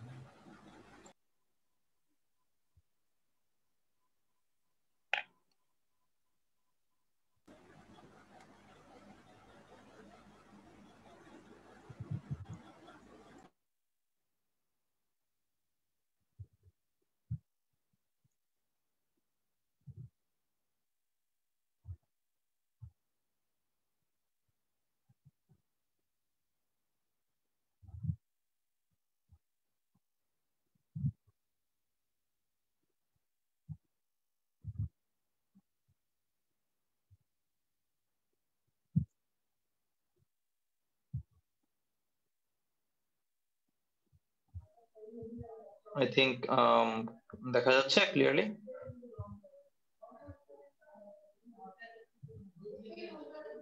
সবই ক্লিয়ারলি দেখা যাচ্ছে। আই থিংক বিষয়টি এখন ক্লিয়ার হয়ে গিয়েছে। আচ্ছা, কমেন্ট সেকশনে একটা কোশ্চেন ছিল, সেটা হচ্ছে যে গাড়ির স্পিডোমিটারে যেই মানটা ওঠে ওটা কি বেগ না দ্রুতি? তো এই কোশ্চেনটা অ্যান্সার কি মারুফ ভাইয়া যদি বলতো। Good question. নাম শুনে বোঝা যাচ্ছে স্পিডোমিটার, ওইটা ইনস্ট্যান্টেনিয়াস ভেলোসিটির ম্যাগনিটিউড দেখায় বা ওই মুহূর্তের দ্রুতিটা দেখায়, ইনস্ট্যান্টেনিয়াস দ্রুতি দেখায়। নাম থেকে তোমরা বোঝা যায় যে স্পিডোমিটার এটা স্পিড মাপে। এবং কোনো বেগ দেখাচ্ছে, ওখানে হচ্ছে বেগের মানটা দেখাচ্ছে, আর বেগের দিকটা যদি বের করতে চাও অবভিয়াসলি এটা বোঝা যায় যে যেই পথে যাচ্ছি ওই পথে যেই পয়েন্টে কার্ভটা আছে ওই পয়েন্টে যদি আমি ট্যানজেন্টের ডিরেকশনটা হচ্ছে কি ভেলোসিটির ডিরেকশনটা আসলে শো অ্যাকচুয়ালি করতে পারো গাড়ির বনেটের মাথা যেদিকে, বেসিক্যালি ডিরেকশনটা তো ওই দিকটাই। আর মান তো তোমাকে দেখাচ্ছি, স্পিডোমিটারে দেখাচ্ছি, তো মানটা হচ্ছে দ্রুতির মান বা বেগের মান বা দ্রুতি। ওকে, এই পর্যায়ে এসে আরেকটা প্রশ্ন পেয়েছি। প্রশ্ন হচ্ছে গিয়ে সরলরৈখিক গতি কি, মানে হচ্ছে লিনিয়ার মোশন। তো ঠাকুর ভাই যদি বলো এটা লিনিয়ার মোশন কি? লিনিয়ার মোশন হচ্ছে একটা টাইপ অফ বা একটা সাবসেট অফ, আমরা এর আগে আরেকটা যেটা বলেছি সেটা হচ্ছে translational motion. Translational motion X Y Z তিনটা অ্যাক্সিসে হতে পারে, আর মধ্যে যদি শুধু একটা অ্যাক্সিসে হয় তাহলে সেটা হবে লিনিয়ার মোশন, যে জাস্ট স্ট্রেট লাইনে যাবে আসবে, শুধু এইটুক। একটা অ্যাক্সিসে মোশন হবে, একটা কোঅর্ডিনেট চেঞ্জ হবে, বাকি ওয়াই জেড কোঅর্ডিনেট সেম থাকবে, অথবা ওয়াই কোঅর্ডিনেট চেঞ্জ হবে, এক্স আর জেড কোঅর্ডিনেট সেম থাকবে। y ইকুয়ালস টু x লাইনে যদি মুভ করে, হ্যাঁ তখন হচ্ছে তোমার, তখন অ্যাকচুয়ালি আচ্ছা হ্যাঁ সেটাও লিনিয়ার মোশন হবে। তখন আসলে তুমি মানে দ্যাট স্টিল অ্যাকচুয়ালি একটা কোঅর্ডিনেটই মুভ করতেছে। মানে তুমি যদি কোঅর্ডিনেট অ্যাক্সিসটা শিফট করে নাও, ওই কোঅর্ডিনেটটা আর কি মুভ করতেছে। মানে বেসিক্যালি একটা রেখাই সীমাবদ্ধ অ্যাকচুয়ালি। হ্যাঁ একটা রেখাই সীমাবদ্ধ। হ্যাঁ একটা রেখাই সীমাবদ্ধ। সো ওয়ান ডিমেনশনাল মোশন হবে সব সময়। One dimensional. হ্যাঁ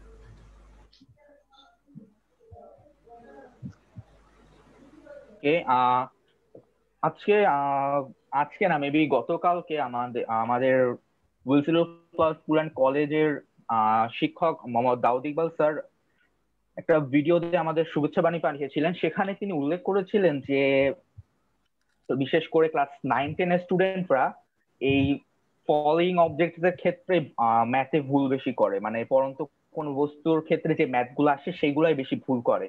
তো আসলে এই ভুলগুলা কেন করে, আর এই ভুলগুলো আসলে থেকে ভালো করার উপায় কি মারুফ ভাই?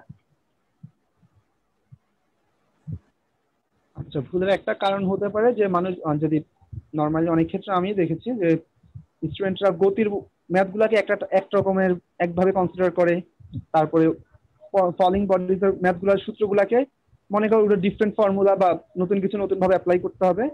বাট বিষয়টা হচ্ছে দুটো তো আলটিমেটলি সেম জিনিস, জাস্ট তোমাকে কনসেপ্টটা ক্লিয়ার থাকলে অ্যাপ্লাই করতে পারো।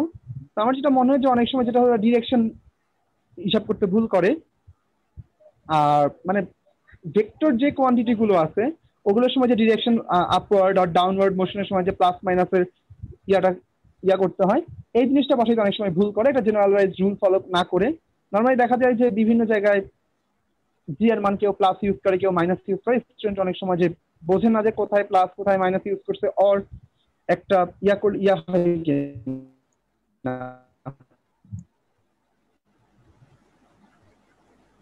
মানে কেন প্লাস মাইনাস ইউজ করে কনসেপ্টটা ধরতে পারে। এই জিনিসটা অনেক সময় মিসড্রপ করে ফেলে। সেটা জেনারেলাইজ রুল অনুযায়ী যদি পড়ে, একটা জেনারেলাইজ ইয়া যদি ফলো করে পড়ে, আই থিঙ্ক এই প্রবলেমগুলো অ্যাভয়েড করতে পারার কথা। মানে মেইনলি সবার আসলে থিওরিটাই ক্লিয়ার না, এটা কি বলা যায়? হ্যাঁ, কাইন্ড অফ, যে থিওরি হচ্ছে ইন ডেপথ হয়তো বিষয়টা ক্লিয়ার না, সে হয়তো ফর্মুলাটা জানে, বাট ইন ডেপথের বিষয়টা হয়তো সে পুরোপুরি ক্লিয়ার না। এটা একটা রিজন হতে পারে। চাত্তার ভাই কি মনে করো? আমার কাছে ওইটাই মনে হয়, ওরা সবাই দেখা যায় যে ম্যাক্সিমাম কেসে ম্যাক্সিমাম স্টুডেন্টরা আলাদা আলাদা ফর্মুলা মুখস্থ করে। ওই যে ফলিং বডির জন্য জি বসায় একটা আলাদা ফর্মুলা, অবজেক্ট উপরে মারলে ওইটার জন্য আলাদা একটা ফর্মুলা, ডিফারেন্ট ফর্মুলা মনে করে। আলটিমেটলি ইকুয়েশন অফ মোশন তো ওই চারটাই। ওইটা নিয়ে যে ডিফারেন্ট সিনারিওতে ডিফারেন্ট ভাবে অ্যাপ্লাই করতে হবে, ডিফারেন্ট ভ্যালু, ভেক্টর হলে ডিফারেন্ট ডিরেকশন ইউজ করতে হবে, এই ব্যাপারটা বেশি প্র্যাকটিস করে ক্লিয়ার করলে ওই ব্যাপারটা ইজি হবে। আলাদা আলাদা টাইপে জিনিসটা জাস্ট না, মানে ওভাবে মুখস্থ না করে জিনিসটা যদি ইজিলি কনসেপ্টটা ক্লিয়ার করে তখন হয়তো এটা ঠিক হবে। তো মারুফ ভাই যেটা বলছে ওটার সাথে আমি পুরো এগ্রি করি আর কি। ঠাকুর ভাই? আমি আমার পার্সোনাল স্টুডেন্টদের মধ্যে যেই ভুলটা সবচেয়ে বেশি খেয়াল করছি সেটা হচ্ছে ভুলটা কারেক্ট হয় যখন তারা একটা রেফারেন্স পয়েন্ট ধরা শুরু করে। ওকে, মানে ভার্টিক্যাল মোশনে সবচেয়ে বেশি প্রবলেমটা যেটা হয়, কখন আমি প্লাস 9.8 নিব আর কখন মাইনাস 9.8 নিব। সো একটা যে কোনো ম্যাথ শুরু করার সময় আমি বলবো যে একটা ডিরেকশনকে পজিটিভ ধরে নিয়ে শুরু করো এবং সেটা পুরা ম্যাথে মেইনটেইন করো। মাঝখান দিয়ে চেঞ্জ করো না। মাঝখান দিয়ে চেঞ্জ করলে মিলানো যাবে না তা না, মিলানো যাবে, বাট তোমার নিজের জন্যই কনফিউজিং হয়ে যাবে অনেক বেশি। চেষ্টা করবা একটা ডিরেকশনকে পজিটিভ ধরে শুরু করতে এন্ড ওইটাতে স্টিক করতে। ফর এক্সাম্পল, আমি অলওয়েজ সব ম্যাথ, যে কোনো ম্যাথ আমি আপওয়ার্ড কে পজিটিভ আর রাইট কে পজিটিভ এভাবে ধরে সলভ করি। একটা দুইটা ম্যাথ হয়তো বা একটু মাইনাস সাইন একটু বেশি আসবে, বাট তারপরও একটা ফান্ডামেন্টাল স্টিক করলে আমার ভুল হওয়ার চান্স কম। মানে এই কেসে একটা জিনিস ভুল হয়, সেটা আমি দেখছি যে উপরে পজিটিভ ধরলে সবসময় ভেলোসিটি বা এক্সেলারেশন সবসময় পজিটিভ ধরবো আর নিচে সবসময় নেগেটিভ ধরবো। কিন্তু ডিসপ্লেসমেন্টের ব্যাপারে বা সরণের ব্যাপারে আমাদের কিন্তু চিন্তা করতে বড় হচ্ছে পজিশনাল ভেক্টর। তো একটা রেফারেন্স পয়েন্টের উপরে হচ্ছে তোমার পজিটিভ ও নিচে হচ্ছে নেগেটিভ, কোন দিকে যাচ্ছে ওটা কিন্তু ম্যাটার করবে না ডিসপ্লেসমেন্টের ক্ষেত্রে। ডিসপ্লেসমেন্ট বা সরণের ক্ষেত্রে মাথায় রাখতে হবে যে একটা ফিক্সড পজিশন থেকে তুমি ডিরেকশনটা চিন্তা করবা। তো ওই কেসে ধরো তুমি আমি এখান থেকে একটা বল উপরে মারলাম, সেটা উপরে গেছে, তো ওর ডিসপ্লেসমেন্ট পজিটিভ, ও নামার সময় কিন্তু ওর ডিসপ্লেসমেন্টটা পজিটিভ, নিচে নামার সময়। কিন্তু যখনই এই পয়েন্টটা ক্রস করে নিচে নেমে যাবে তখন ওর ডিসপ্লেসমেন্টটা নেগেটিভ হবে। তো অন্যান্য ভেলোসিটি, এক্সেলারেশন, বেগ, ত্বরণ এগুলি কিন্তু নর্মাল ভেক্টর, কিন্তু ডিসপ্লেসমেন্ট বা সরণ এটা কিন্তু পজিশনাল ভেক্টর, একটা পয়েন্ট থেকে চিন্তা করতে হবে। তো এই ব্যাপারটা একটু মাথায় রাখা মানে ইম্পর্টেন্ট আর কি।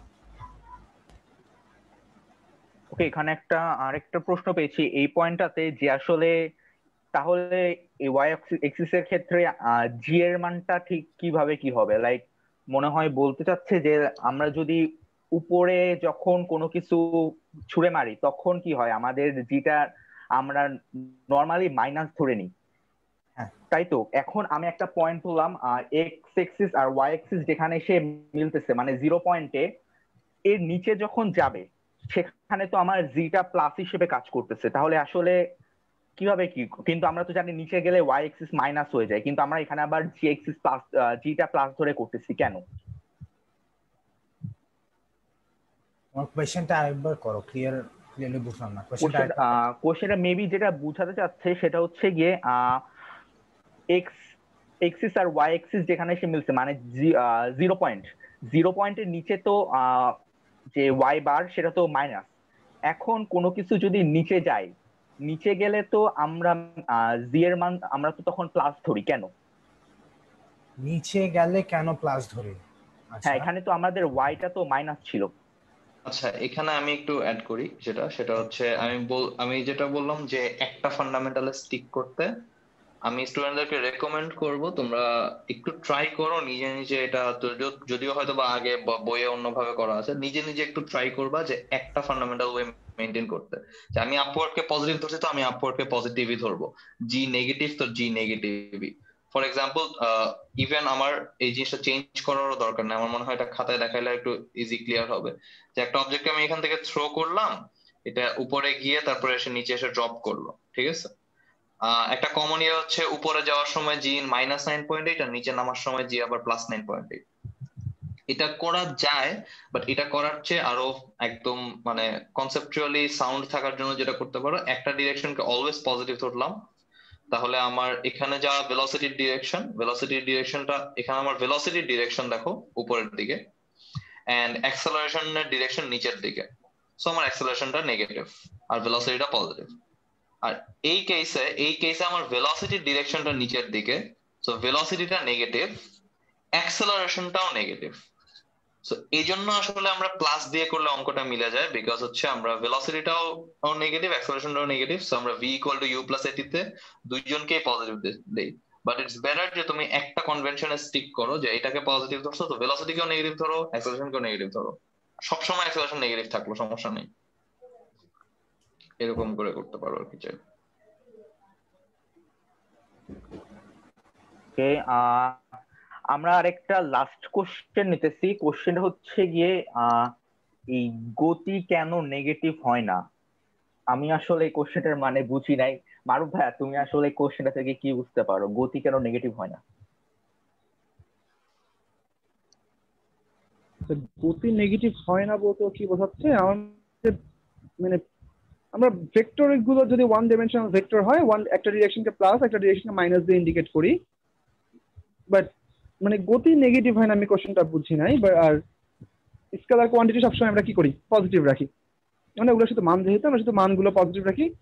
তো জিনিসটা হচ্ছে এরকম যে মানে মান সবসময় পজিটিভ হবে, ডিরেকশন বোঝানোর জন্য আমরা প্লাস মাইনাস ইউজ করে থাকি। গতি কেন নেগেটিভ হয় না, মানে ওয়ান ডিরেকশনাল মোশন ডেফিনেটলি। তো এটা আসলে আমি কোশ্চেনটা ঠিক মতো বুঝিনি। আসলে আমি আমার মনে হয় হয়তো বলতে চাচ্ছে যে এরকম আমাদের ভরটা যেমন একটা পারফেক্ট মান, ওটা কখনো নেগেটিভ হওয়া সম্ভব না। একইভাবে যদি গতিকেও মনে হয় এইভাবে চিন্তা করছে, তো এই হিসাবে হয়তো প্রশ্ন করছে যে গতির যে আমরা রেজাল্ট গুলা পাই সেগুলো অ্যাজ ইউজুয়াল পজিটিভ হয়, এটা তো নেগেটিভ হচ্ছে না। তো কেন নেগেটিভ হচ্ছে না? আমরা অ্যাক্সেলারেশন নেগেটিভ পাই, ভেলোসিটির ক্ষেত্রে নেগেটিভ মান পাই, তো এখানে কেন আমরা নেগেটিভ মান পাবো না সেটা বলতে চাচ্ছে হয়তো। আমরা নেগেটিভ মান পেতে পারি, ভেক্টর কোয়ান্টিটির ক্ষেত্রে আমরা নেগেটিভ মান পেতে পারি। নেগেটিভ মান ইন্ডিকেট করবে আমরা রেফারেন্স ডিরেকশনের উল্টো দিকে। তো নেগেটিভ মান পাবো না এমন না, নেগেটিভ মান আমরা পেতে পারি। আচ্ছা, আমার মনে হয় কি এই কোশ্চেনে মানে কিছুটা ভুল আছে। এইটা মেবি হবে গতি শক্তি কেন নেগেটিভ হয় না। গতি কেন নেগেটিভ হয় না হচ্ছে মানে গতি শক্তি নেগেটিভ। আমার ভাই গতি শক্তি কি নেগেটিভ হয়? কজ ওখানে ভি তো স্কয়ার হয়ে যাচ্ছে।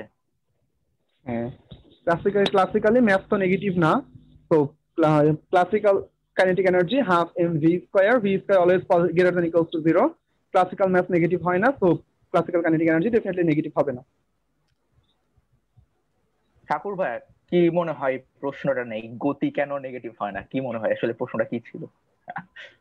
আমার একটা জিনিস মনে হয় গতি বলতে কি দ্রুতি মিন করছে। যদি দ্রুতি মিন করে থাকে তাহলে হচ্ছে কোশ্চেনটা ফেয়ার, যে হ্যাঁ স্পিড নেগেটিভ বলে, নেগেটিভ স্পিড বলে কিছু নাই, নেগেটিভ ভেলোসিটি আমরা বলতে পারি। বাট এইটাই। আর তুমি যেটা বললা গতিশক্তি, হ্যাঁ গতিশক্তি অবশ্যই পজিটিভ হবে অলওয়েজ। আর মারুফ এক্সট্রা যেটা অ্যাড করলো classical kinetic energy always positive হবে। হ্যাঁ ঠিক আছে, ক্লাসিক্যাল কাইনেটিক এনার্জি, আমরা রিলেটিভিস্টিক কাইনেটিক এনার্জিতে না যাওয়াই ভালো। আচ্ছা ঠাকুর ভাই, তুমি যদি দ্রুতির পার্সপেক্টিভ থেকে কোশ্চেনের অ্যান্সারটা দাও। হ্যাঁ, দ্রুতি অবশ্যই নেগেটিভ হতে পারে না, কারণ দ্রুতি কি ভেলোসিটির ম্যাগনিটিউড, একটা ম্যাগনিটিউড ভ্যালু। এখন এটা বলা আবার ঠিক হবে না যে ম্যাগনিটিউড ভ্যালু কখনো নেগেটিভ হয় না, তখন আবার বলবে টেম্পারেচার তো -5°C হয়। বাট কথা হচ্ছে মানে হ্যাঁ ওইটারও অ্যাবসোলুট স্কেলে হয় না, কারণ অ্যাবসোলুট জিরো মানে অ্যাবসোলুট স্কেল যেটা কেলভিন স্কেল ওখানে আবার হয় না। তো আইডিয়াটা হচ্ছে ম্যাগনিটিউডের নেগেটিভ ভ্যালু ভেক্টরে আমরা নেগেটিভ ভ্যালুটা ইউজ করি ইউজুয়ালি ডিফারেন্ট সেন্স বোঝানোর জন্য। একটা পজিটিভ সেন্স, একটা নেগেটিভ সেন্স, সামনের দিক পিছনের দিক, আপওয়ার্ড ডাউনওয়ার্ড। ঠিক আছে, তো যেহেতু দ্রুতি যখন বলছি এটার কোনো সেন্স নাই, ওটার কোনো ডিরেকশন নাই, সো এটাতে আমার কোনো দরকার নাই পজিটিভ পজিটিভ দেওয়ার। আত্মার ভাই কি কিছু অ্যাড করতে চাও? না এটাই, মানে যখন তোমার কাছে দ্রুতি চাচ্ছে তখন তোমার কাছে সাইজটা চাচ্ছে, তো সাইজ বা ম্যাগনিটিউড লেখার সময় তুমি তার ডিরেকশনটা লিখবা না যে মাইনাস না প্লাস। এটাই। ওকে, অলরেডি 9:42 বেজে গেছে। আমরা আমাদের টক শোটা আপাতত এখানেই শেষ করছি। আমরা যে প্রশ্নগুলোর অ্যান্সার দিতে পারিনি আমরা অবশ্যই চেষ্টা করবো পরবর্তীতে সেগুলোর অ্যান্সার দিয়ে দেওয়ার। দেখা হচ্ছে পরবর্তী এপিসোডে। ততদিন ভালো থাকুন, সুস্থ থাকুন, সাথে থাকুন ক্লাস 58,000 এর সঙ্গে। Thank you.